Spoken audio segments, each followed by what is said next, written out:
kandi ikiretira ishomereryo ryagaruka nyuma ombintu kwatirine no kuperforminga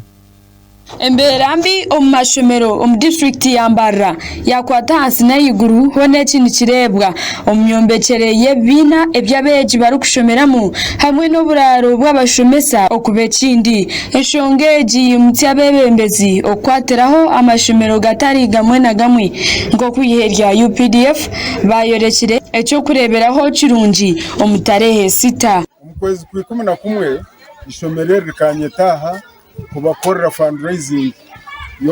yo kugaruza busya ekizimbe cyabo nijana honorable Panado Dr. Ninkusima John Paul MPO w'Rwanda South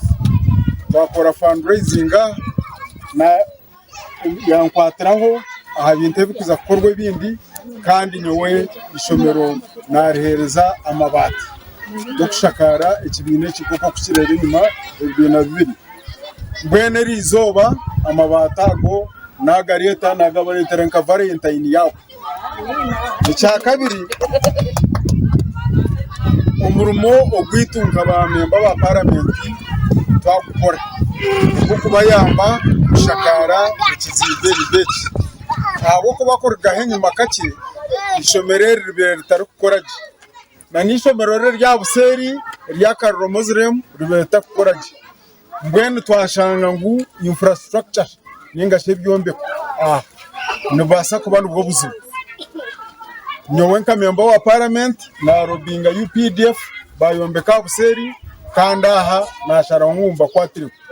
amashomero erya St Joseph's High School Rubindi hamwe n'erya Rwamukondo Primary School nugo gaganyuramu aho mnyishenjero baziri bataringaya owakashari eyamatemba yabahereza amabati garukwingana 305 so turya yishomero amazuma ko kumukoreba structures zirya yishomero noreba ebizimbe bukuzire no kwinoho ikizimbe cy'umwe cya government cyaterize cyemiryango ebiri bite byabazire ko kuba no bireba byo nabikuzire kandi biri kwenda renovation tukataho fundraising last year so fundraising ine ubusheto bwarigiremo urukuza ko kushakara ikizimbe kora renovation ikizimbe cy'umwareba kitaruho mabati kandi nsima memba wa parliament w'ejo abo akatwicurira mu fundraising ejo yatereza mu amabati kandi agenda kutekateka muri gishaha garahakikana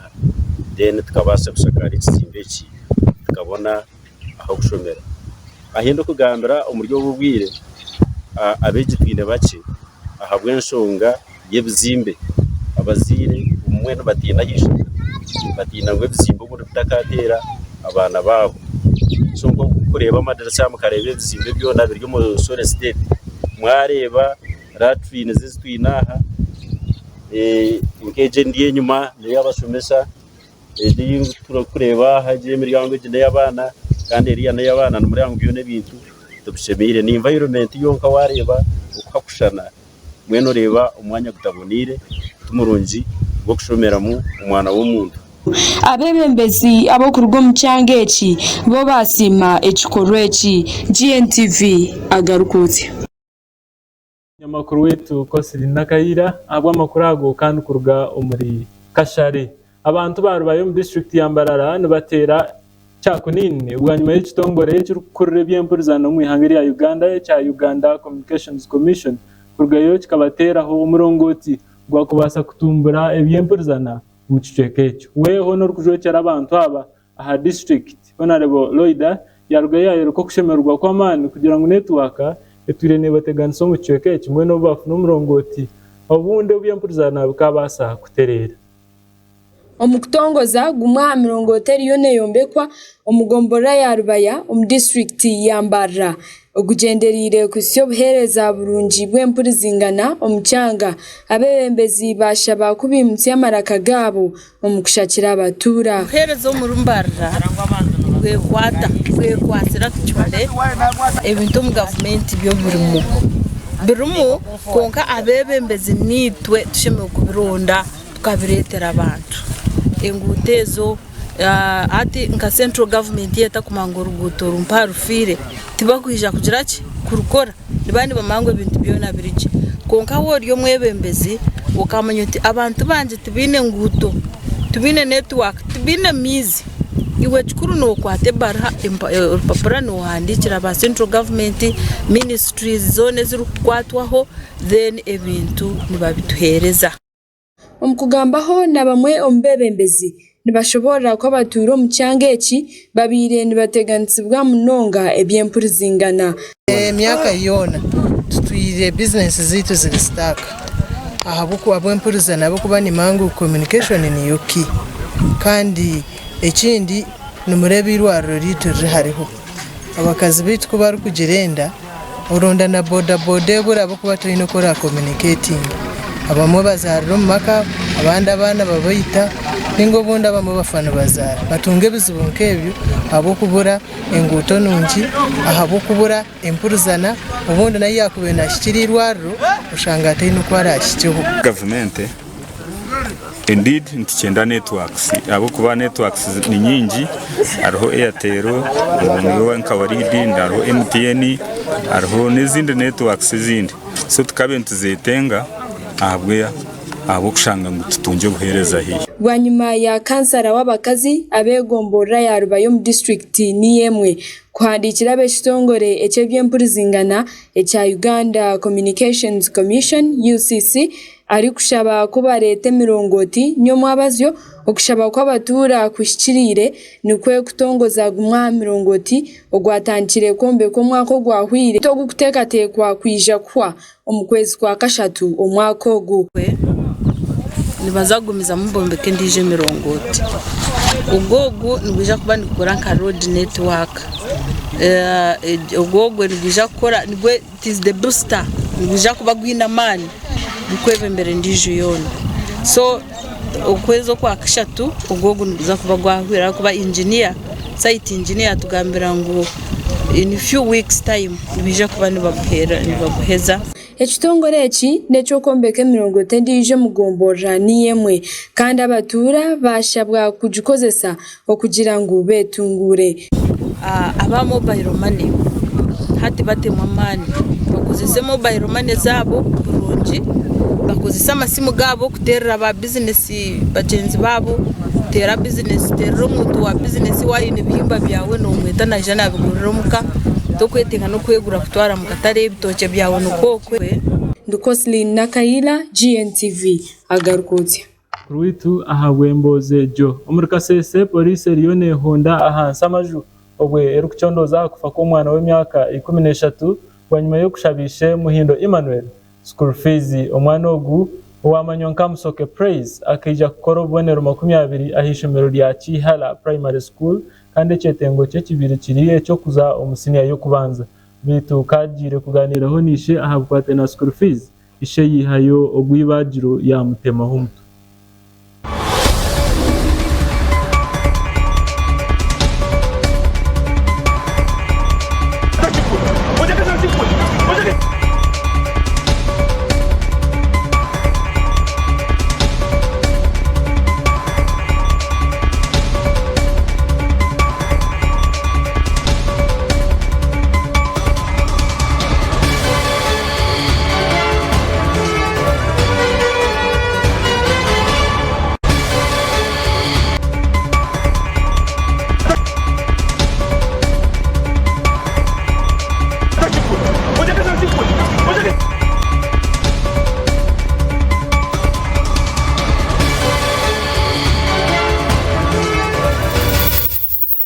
Mutusasireho ntujagaruka nemboze jo omugwijwire twagumiza mu umuganda gutwinire lya Nyakazoba abanyishengero abokurwa mu cyoke cya Karamoja barugayo kutabuka ahabwa reporte hirweyo kandi koreka ku honorable minister Golette Kitutu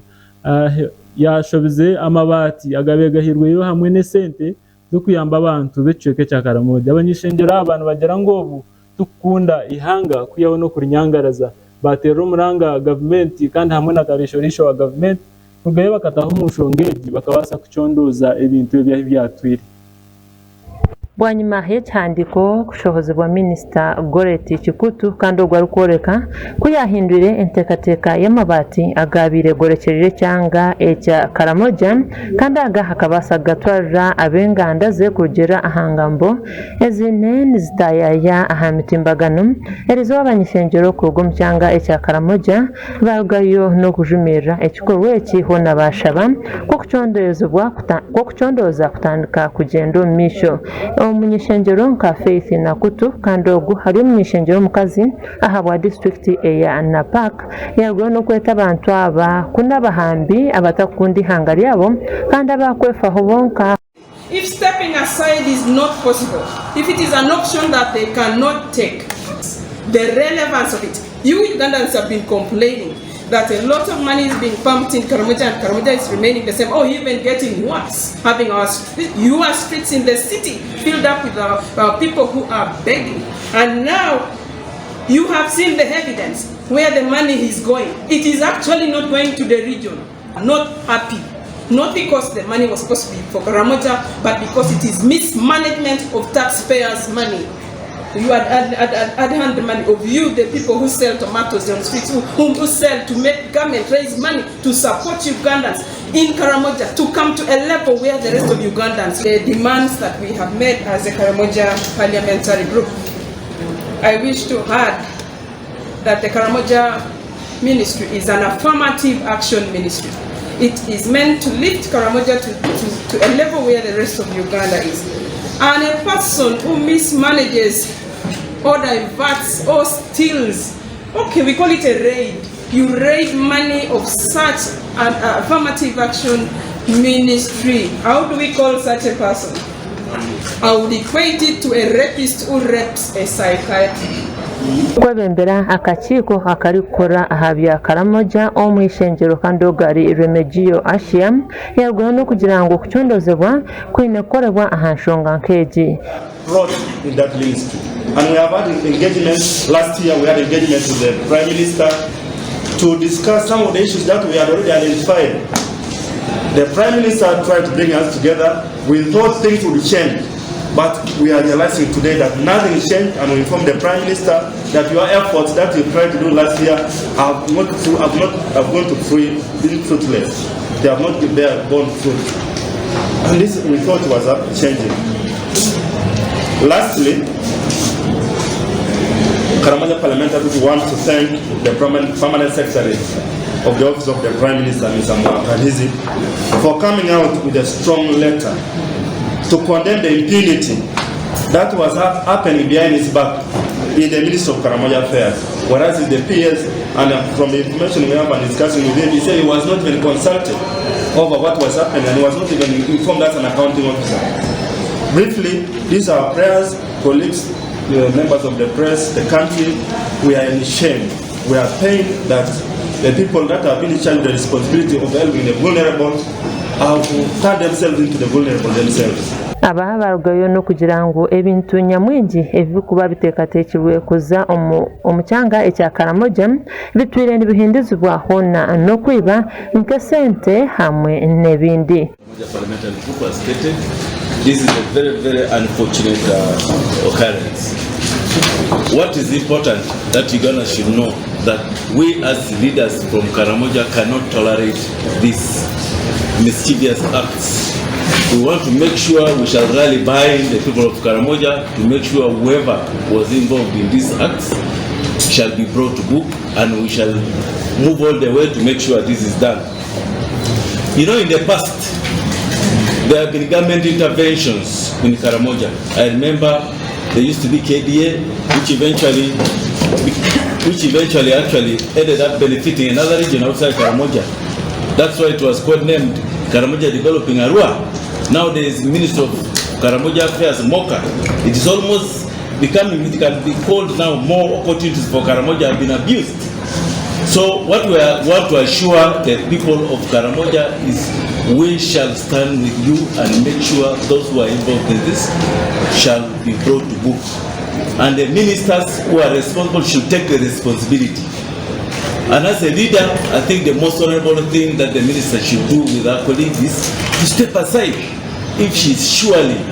as she alleges that she's fighting for Karamoja. The best way she can fight for Karamoja is stepping aside and allow investigation to take their own course. If she's innocent, we shall find out. Agagasha kwa Twehiyo Ronald ahabwa GNTV agarukotse. GNTV zaba 25 ezarengo majingo gitu agashaha ya kabiri gakiri agarukosya umushominkiri Innocent nomanya itungo wikirize tubanze twumureho kake tugaruka n'ikisheka ecya kabiri ecyagarukosya iwo taragaho twinire minji.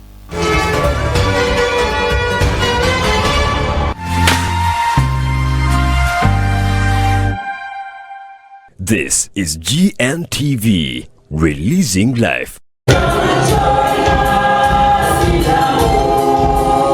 No yendi itendekero ry'emukonero kusinga yemukutendeka itendekero nirumwe ryonka Mbarara Institute for Social Development MICD yatandikira kuma Rwanda 96 kandi handikisibwe na Ministry y'Obwegese nemanyisa abazire nabeje abamazire P7 senior 4 senior 6 hamwe no kuciraho kubine emyanyo mukosi zitari zimwe na zimwe nka secretarial, accounting, business management, journalism, hotel and institutional catering, tourism, social work, public administration, library and information science, records and information management, ICT, public health, early childhood development, civil engineering, mechanical engineering, electrical engineering, animal production and management, crop production, fashion and design, garage and workshop, building and construction, electrical installation, agriculture production, hamwe na short courses nka ICT, kukare, tour guiding, radio presentation kandi no kubazire bitenje ahabwa diploma kandi hamwe na certificate okoyandikisana kugumza muhambuga nkuru zishomereri hezuru kushango muri Mbarara kumanye bukiraho terra principal hari 058 mushanju na mwenda 33 ninga shogambe na office hari 0393 chenana nemwe chenda nemwe ningo gambe no mwa mtu wanje John director hari 0 abrinina na mushanju 38 leto mwana wawe atungo kugukurga hitende cheredi nyensi ya utariyefuza.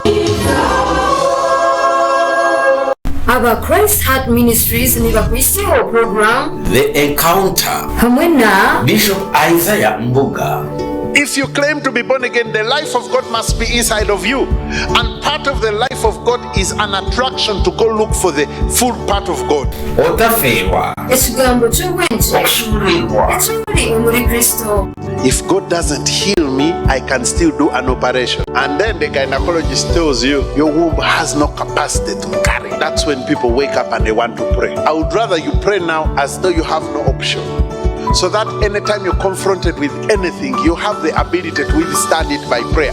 Program The Encounter buri Sunday kurugasha ikomye networka kwisya shahemwe. Ekiroto cha buri muzire wena no kuhereza umwana wecho kukireyo burungi yikiriza nkwanjurira amashomero ga Midland Parents Boarding Secondary Schools agegurira izina omukubangura bejo mugenge bwenzarwa hamwe no kubahereza obukugobwo kwikiriza biroto byabe byanyeshakari amashomero aga ryamushinje gwoburokore bwenyini twine campus ibiri emwe Kawoto muri Kajyansi hamwe na Karagara Mpigi haruguto rwa Kampala nibakira bojo hamwe nabishiki kandi ni boarding yonka ebyo kwerinda ishomereri nebyo murembe buzima nibashomesa arts hamwe na sciences kandi beyandikise na Ministry y'Obwegese hamwe n'imyemizano bine na center number tukwetenga shopping abwo kube bitabo obucumu uniform nangwa n'entambule iri kusiyo mwana wawe ishomero byona nibo bikwera busha echo kwetenga ni admission form y'emitwaro 5 kandi school fees n'emitwaro 9 na mwenda zonka tunga admission form a office za Glory FM na mukaga katonyeze mushanju a Holy Spirit Fire Church ningo za office za GNTV omuri Kamukuzi okumanya bukukiraho gambara director sima ya 0 mushanju 5 abiri na mushanju abiri ni 3 9 na 8 ninge ya 0 mushanju 8 emwe 3 na 8 nkaga ni 5 10 na mushanju.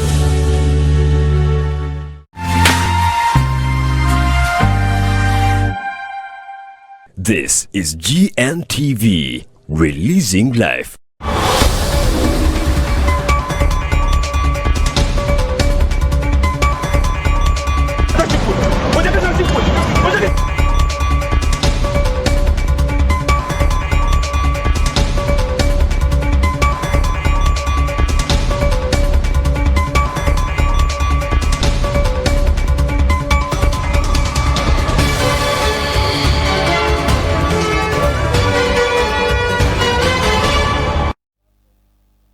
nakwakira umukishaka cya kabiri ecyagarukwotsa yankiri Innocent nomanya itungo n'inyenduga kwisiyaho amakuraga embozi yitwatware biro muri Kasese police eriyo netera misho netera amaguru ahabo kufa ko mwana w'imyaka 13 ahabwa nyuma yo kushabise sente Muhindo Emmanuel umushaba sente za school fees kandi ishe akabasa kumutemagura kente ahabucha Praise akija kukora ubonero 20 ahari Chihara Primary School bitu ainechetengo cyo kuza umusinya yo kubanza bitwagerezeho kugambanisha ahabwatirine na school fees ishe yihayo ogwa kabura mururo yabangu yamushatuza Polisi omuri Kasese heine omunkomyo omushije rwetwa Muhindo Emmanuel kandi ogu najuna n'umushango ogwo kuteretsyo omuharam byona bikabaho obuyabe nashabishe school fees kubasa nawe kugenda omusinya yo kubanza kurugerera ahabeka yaba niboreka ku umwishi musoke ho myaka 13 yagezo nko kukiri kubasika akabasa kwetungira eshanduko hamwe nebindi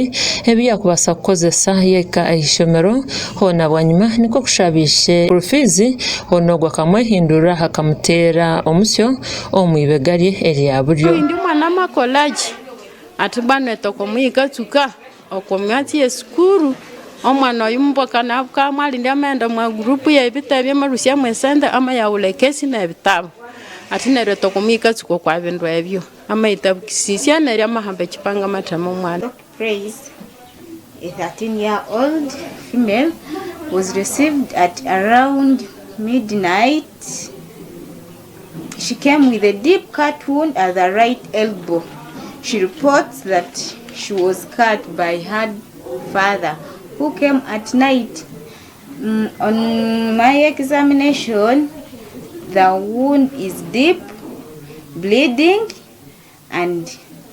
the young girl is seriously in pain. Then what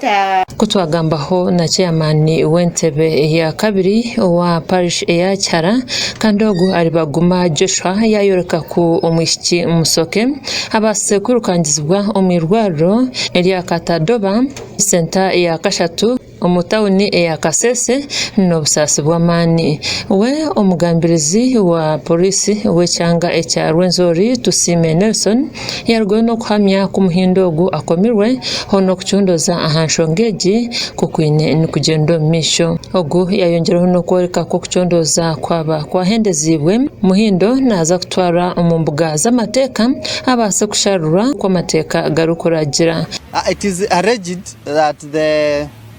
daughter by name Musochi Praise, aged 13 years old, finished primary 7 and is due to join senior 1. So she tried to demand for school fees and other requirements, and this angered the father to turn against her and cause the grievous harm onto her body. That is the main cause of the grievous harm that we registered at CPS Kasese. Honogu yarugwe no kongera kugira ngo imishango keji tekanyire omucyanga cyabo hona kushaba abazire kubasakora obujunanizi bwabo omwanya gwo kurugo mu mbera. Is that it is our responsibility to pay for school fees, to pay other school dues for those who are going to school, and our own children are entitled to go to school. It is their right under the constitution, so we cannot take that right away from them. Afande mu Uganda lastly, why Aine Shira GNTV Kasese barashira agwa makuru agwatuhira umuri Kasese bito aba district yaho imanu bacura habwemberambi y'amashomero gabo abantu bagira ngo ikintu cyo kureta la district yabo yakora ko binamnunga nkumbigezo ehereze kushora ibya Piero kandi hamwe na UCE abakuru b'ibyo bwegese batera umuranga ku government eshemeye kurugayo ekakoraho icyamani bakuru b'amashomero gatari gamwe na gamwe kurwa mu district ya Hoima no bacura bakugira ngo abazire tababase kuba yambaho nangwa no kuyamba abana babo kubaza kubahereza ibirkwetagisa byona ubu bambaza ishomero kandi kikerigiriraho abana abaryo mu cyange cyo kubasa kora kubi ibintu byijaho bwanyuma y'ibigeze byakoze mu mwaka wa 2020 bya PLA kubasa kwikomu cyangwa icyo kandi bakashanga abana babasize gukora kubi bwanyuma y'imyaka 10 kivuguya primary school yabasize kwata umwanya gwa kabiri kubasa kufuna abana bari mu idara ryo kubanza kandi yebembiro Nyamyirima primary school n'abana babiri omwidara ryo kubanza omugombora yone yacyabigambire harimo amashomero 8 agarukuherwaho government ya Uganda bita haryago amashomero abirgonka ngo gatongera abantu mu idara ryo kubanza kandi mu ryago harimo Kivuguya mukuru w'ishomero rya Kivuguya primary school Jennifer Mugabi najarangu babasize gukora kurungi kandi bakateka mu amana no mwako gwahwire ekibaretire babasa kufuna ebyo babasize kufuna. Briefly, last year's performance was we had 1 candidate in first grade, we had 8 in second, 10 in third, 5 in fourth grade, and then only 1 candidate passed. We do appreciate because that performance has taken quite long without appearing here in Kibugubya. Kibugubya had taken over 10 years without getting a first grade. So I do appreciate my teachers. Jennifer nayongera ashobora kugira ngo abazire tababasize kuhereza abana cyo kurya kandi kiretira abana babasa gukora kubi ahabo ko bomwana takabasa kufite ko mutuma byakushoma yabasibere kwe atine cyarire. Provide lunch to their children such that they can learn well without any problem. Sometimes we still have other things we are lacking. For instance, even these classes are not enough. We need more classrooms. We don't have a staff room. You can even see the contribution is not so up like that. They do believe that once it is a UP school, you don't need to put anything. But that is the challenge. But children are going hungry. Kurjira harmaten katugume mukuru w'ishomero rya Nyamyirima primary school nagirangu abatubine mashanyarazi gakubasa ko yambaho omwazi y'abana kugira ngo bundi bakashoma ibitabo byabo kandi iki kibasize kuretera bayongera akora kubi. We don't have a boarding facility because some of the children come from very far. They walk a long distance. If we had a boarding facility, we could be engaging them, having some extras and teaching them. Hona babana babasize gukora kurungi nibarwe bagerangu eki cyo namba kiteka abashomesa babo ababasize kubateka ho mutuma kandi bakabarwanirira no barabembara bo mbintu bitangwe. Bagisa batu batwikambisaga kusoma kya mkaga kya sabiti busao post tunati twadojinga lessons mama yampago mwire kusoma ibitabo ni soma ibitabo. Kurjeraha muri isomwe Moses Muyingo Bright umucyangecho arje yahereza abana babizira mu idara ryo kubanza buri mwana umufarasi kandi atuyabasa kuhereza nishomero sola pano eraba yambeho kumaneba hweze so mucoro batanga benda kurivayizinga kandi agizerengweki nikija kuba yambaho kubasa gukora kurungi nuko kongera akashaba n'abazire kugira ngo babase kwatara hamwe n'abashomesa obundi ibyo bwegeso mu cyangeke bikabasa kutunguka. I would like to encourage the parents to raise up again and to understand that these children, they are not belong to the schools, they belong to them. So I call upon the parents to raise up again and to help their children so that they can achieve their education. He has given us solar system, a solar panel, a solar battery, and a solar controller. As I talk now, are already in place, and we are assuring you that we are going to work very hard to utilize that system, that solar system, to make sure that we add more time to teach our children. Za asima kajese ahabwa GNTV AGARIKWOTSYA. Babare mnunga umunyamakuru witu za simwe abo makurago kurwo mu district ya Hoima oyikiriza twiteho kacerisho tukuretere amakuru kurga aheru yihanga.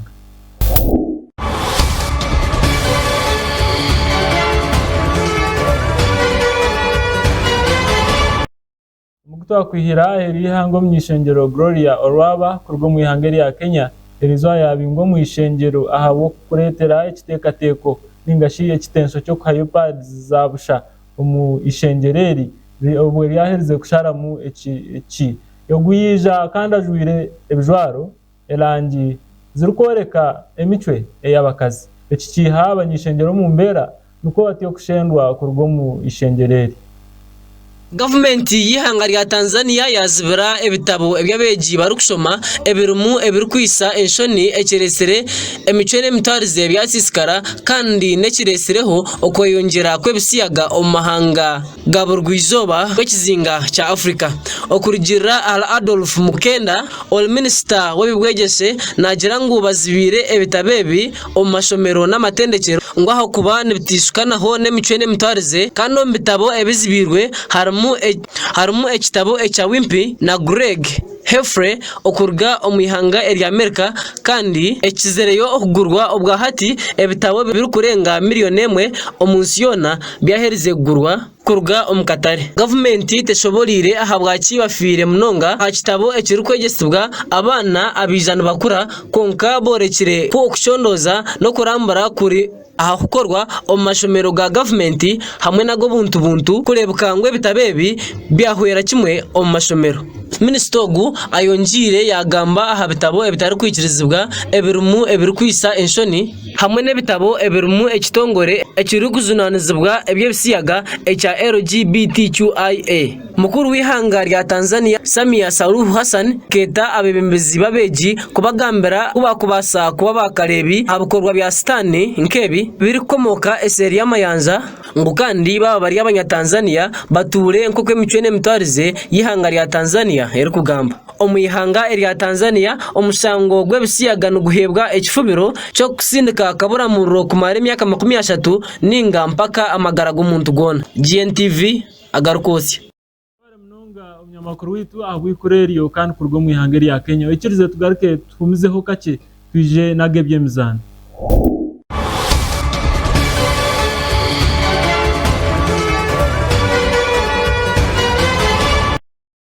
Mizano agutwinire erya Nyakazoba yambara site FC yagutura ya admin FC ahacayi kaceka umurimbarira umumpakaza Uganda Stanbic Uganda Cup erizo bambara site FC yayereka umutindo ogwerho obwambweno ogweru kugutura eji goro emwe ahacisho.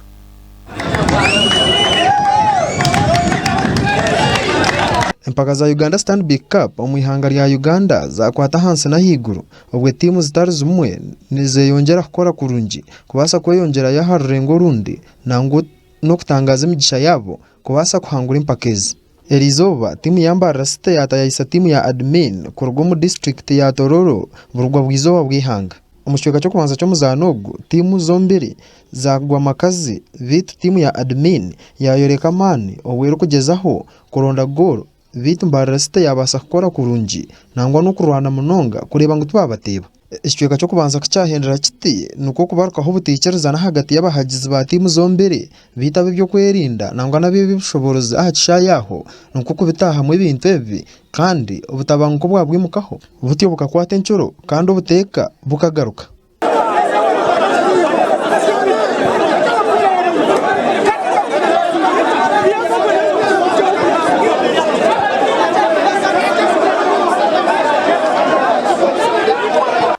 Ekichweka kya kabiri cyo muzanogo nuko kutandika kandi timu yambara site yatandika inamani mingi erikwereka ngo neyenda goro kandi mu dakika yanshanju nibiri nuko fita home box yaba admin ehibargaye bakakora inshovi bakatema omuzano wambara site kandi omutebe henore kitegenyi aho umushazi w'ompira atakora nshovi yona atyo akereka akina. Abazanu ba timu ya admin bagezaho kuhakanisa referee bite byona byabe byabusha kandi henure kitegenyi nuko kuteba goro. Wanyuma ya timu ya admin kutebwamo nuko kugezaho kwenda kurwana na mani kugira ngo bunde katunga goro omuzano gubasa kubemwa hariyemwe bite byona byabe byabusha kandi umpiro gwaza kuhendera gurgoyeremwe harubusha. Wanyuma yo mpiro kuhendera ekicweka cya kabiri nuko kubarukaho butikereza no gundu murundi hagati y'abazani ba admin nangwa n'umushazi w'ompira wabana gusharaba kumutura kugira ngo yogo yalimwa kushara umpira kandi yabasaga ba penalty yabetashikire.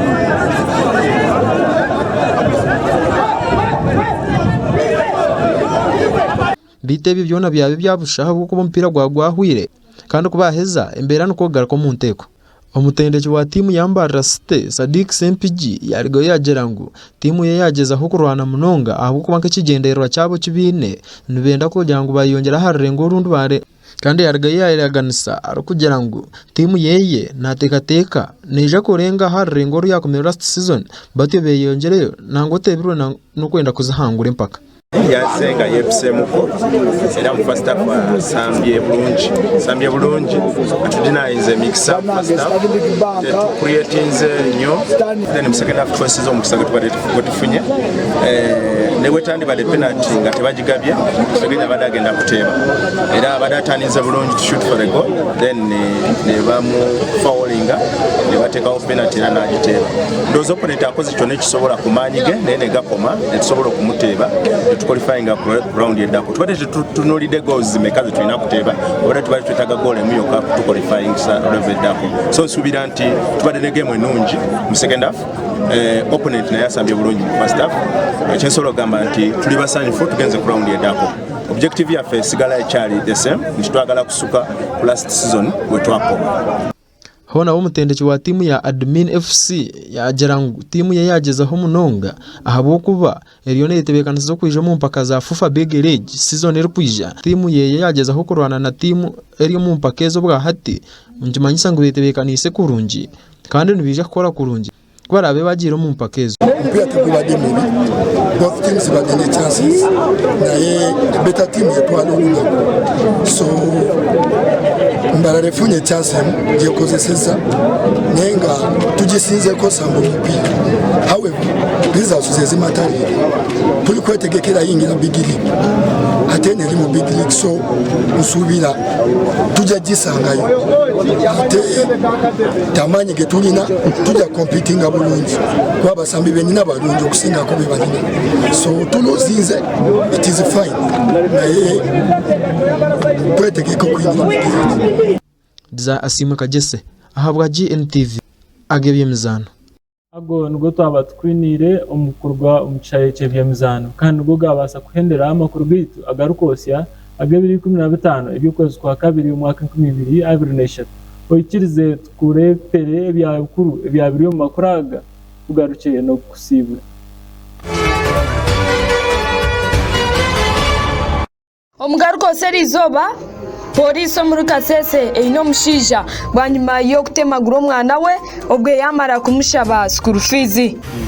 It is true domestic cases in this region have been registered, but they have not been very common, especially this one of a parent assaulting their own children to that extent.